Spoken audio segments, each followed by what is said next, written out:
Assembly ఎన్నికల్లో ఇచ్చిన హామీ మేరకు రాష్ట్ర రైతాంగానికి రైతు భరోసా పథకాన్ని అందించి తీరుతామని ముఖ్యమంత్రి రేవంత్ రెడ్డి స్పష్టం చేశారు.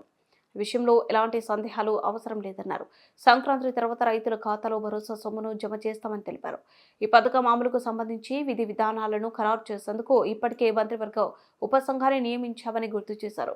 ఉపసంఘం చేసే సూచనలపై ఈ నెలలో నిర్వహించే శాసనసభ సమావేశాల్లో చర్చించి విధి విధానాలను ఖరారు చేస్తామన్నారు.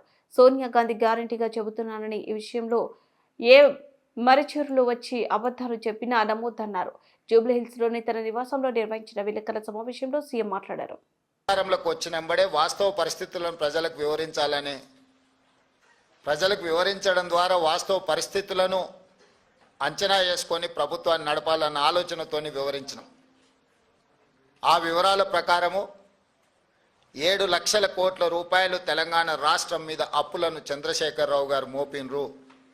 వారు తెచ్చిన అప్పులకు అసలు మిత్తి ప్రతి నెల 6,500 కోట్ల రూపాయలు ఇప్పుడు మేము కడుతున్నాం. ఆ లెక్కన ఏ రకంగా రాష్ట్ర ఆర్థిక పరిస్థితి దిగజారిందో, క్షీణించిందో ప్రజలందరూ అర్థం చేసుకోవాలి. ఉమ్మడి రాష్ట్రం నుంచి వచ్చిన అప్పుల ప్రకారము సంవత్సరానికి 6,500 కోట్ల రూపాయలు అసలు మిత్తి కట్టే పరిస్థితి నుంచి చంద్రశేఖరరావు గారు దిగిపోయే సమయానికి ప్రతి నెల 6,500 కోట్ల రూపాయలు అసలు మిత్తి కట్టే పరిస్థితి వచ్చింది. అయినా అధైర్యపడకుండా ఇచ్చిన గ్యారంటీలను అమలు చేస్తూ అందులో ప్రధానంగా రైతు సంక్షేమం అనేది రైతును రాజును చేయడమే లక్ష్యంగా పండిత్ జవహర్లాల్ నెహ్రూ గారి నుంచి మొదలు పెడితే డాక్టర్ వైఎస్ రాజశేఖర రెడ్డి గారు ఉమ్మడి రాష్ట్రంలో ముఖ్యమంత్రిగా బాధ్యత చేపట్టి ఇచ్చిన ఉచిత కరెంటు వరకు రైతులే మా ఎజెండా, రైతుల తలరాత, రాజ్యం చేపట్టే వాళ్ళు మారుస్తారని కాదు, రాజ్యంని చేపట్టే వాళ్ళ తలరాతనే రైతులు మారుస్తారని నమ్మిన మేము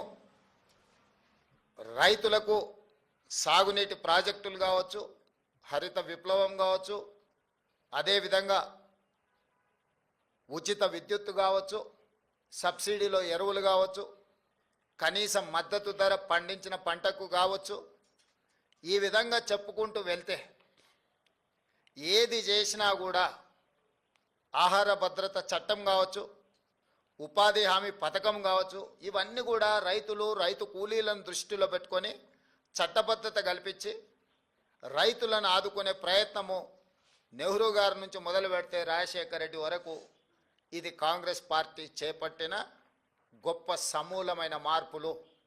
ఈ సమూలమైన మార్పులతో రైతుల జీవితాలలో సంపూర్ణమైన వెలుగులు వచ్చినాయంటే రాలేదు.